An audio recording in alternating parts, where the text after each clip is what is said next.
I'm bored of this journey. I'm a 36-year-old adult male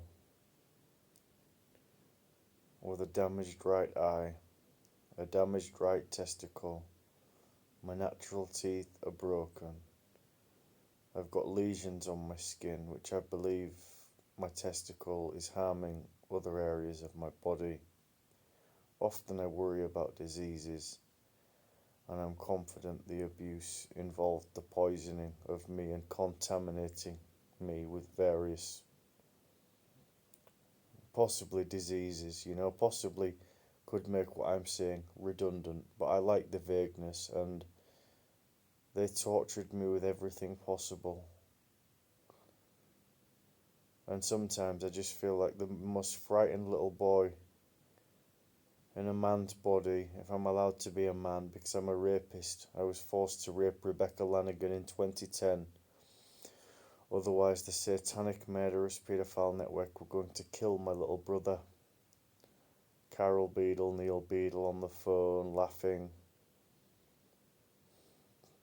From what they were saying, they'd had a child's innocence each, and they were in the icky, disgusting poison, which is paedophilia, whilst pressuring me, an unsupported, vulnerable adult, to rape my girlfriend in the most brutal manner, threaten her with a hammer, and to spare myself some dignity, use the other tools provided to get rid of the evidence. It's evil. It's evil. It's so evil. I don't have my phone or my tablet.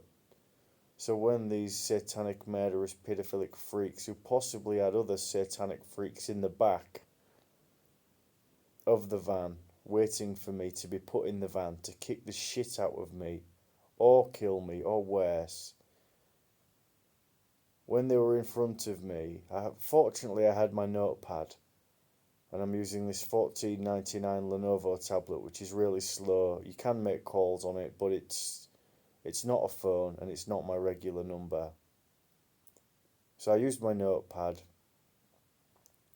to take the number plate, and I removed myself from the situation and managed my fear. And I could read Neil. I read it in his rind. The controlled, the human, but when you understand how it works, they're dead.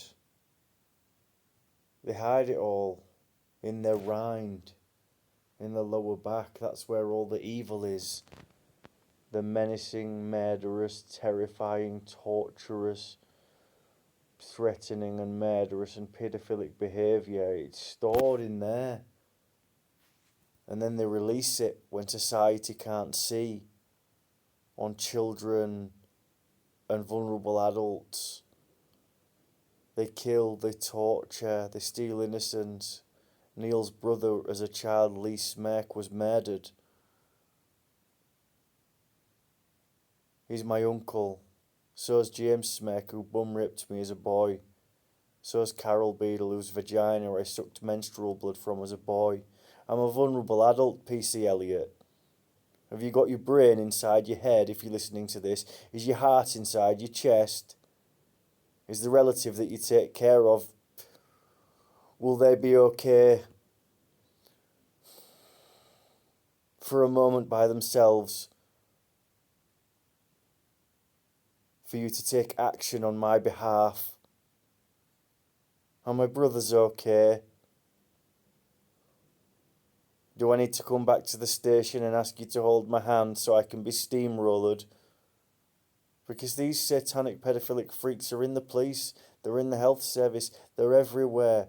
They know where I am from my visa number, the electoral roll. They're in every company.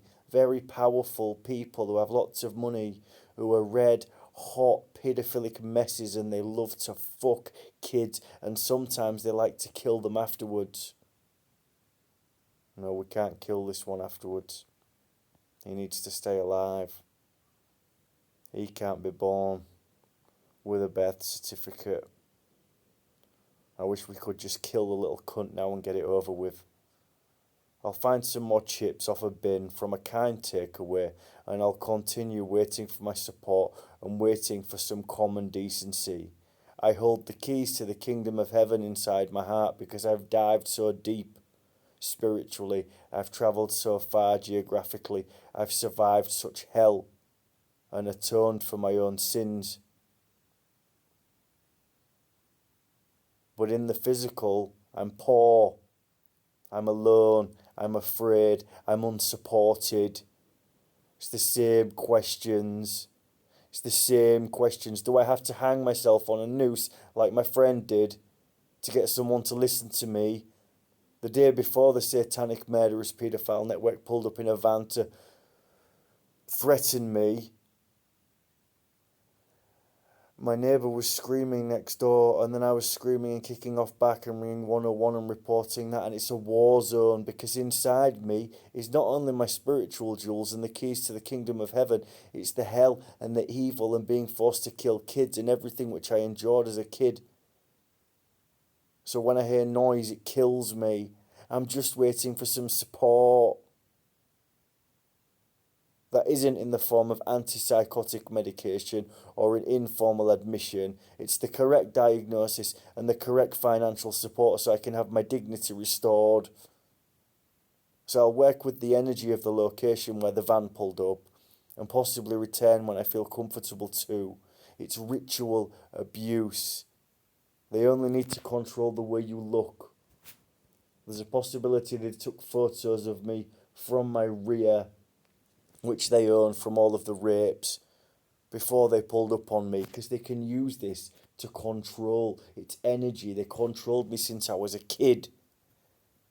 I have special needs. I'm an extremely vulnerable adult, and Humberside fucking police have my phone and tablet, and Neil Beadle is still on the streets, a satanic murderous paedophile, likely James Smirk is, if he isn't dead, as per the Facebook account that's been created for him, and possibly Carol Beadle's still alive, waiting for the next child's innocence. Is someone going to help me?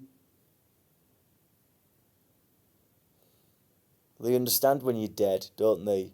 I'll continue. Thanks for listening. Goodbye.